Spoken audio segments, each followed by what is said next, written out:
بسم اللہ الرحمن الرحیم۔ السلام علیکم۔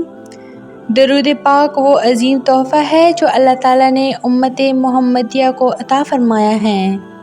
یہ ایک ایسا روحانی وظیفہ ہے جو نہ صرف دلوں کو سکون بخشتا ہے بلکہ زندگی کی تاریکیوں کو روشنی میں بدل دیتا ہے۔ جو شخص دل سے اور اخلاص کے ساتھ نبی کریم صلی اللہ علیہ وسلم پر درود بھیجتا ہے اس کے غم دور ہو جاتے ہیں، مصیبتیں آسان ہو جاتی ہیں اور دل نور سے بھر جاتا ہے۔ جو انسان درود پڑھنے کو اپنا معمول بنا لیتا ہے وہ کبھی تنہا نہیں ہوتا۔ اس کے دل سے غم، مایوسی اور فکر خود بخود نکل جاتی ہیں۔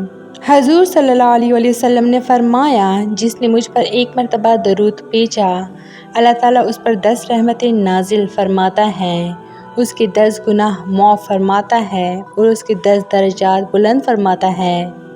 ذرا سوچئے، جو شخص دن میں سینکڑوں بار درود پڑھتا ہے اس پر کتنی رحمتیں نازل ہوگی۔ ایسے شخص کا دل کیوں غمگین ہو؟ اللہ کی رحمتیں اسے گھیر لیتی ہیں، اس کی دعائیں قبول ہوتی ہیں اور مشکلات آسان ہو جاتی ہیں۔ درود شریف دل کو سکون دیتا ہے، بے چینی کو ختم کرتا ہے اور پریشانیوں سے نجات کا ذریعہ بنتا ہے۔ ایک بزرگ فرماتے ہیں، میں نے جب بھی کوئی حاجت درود شریف کے ذریعے مانگی وہ رد نہ ہوئی۔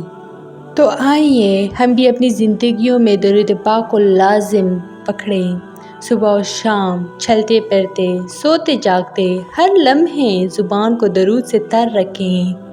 انشاءاللہ غم ہمارے قریب نہیں آئیں گے اور دل ہمیشہ سکون میں رہے گا۔ درود پڑھنے والا کبھی تنہا نہیں ہوتا، کبھی مایوس نہیں ہوتا اور کبھی غم میں نہیں ڈوبتا۔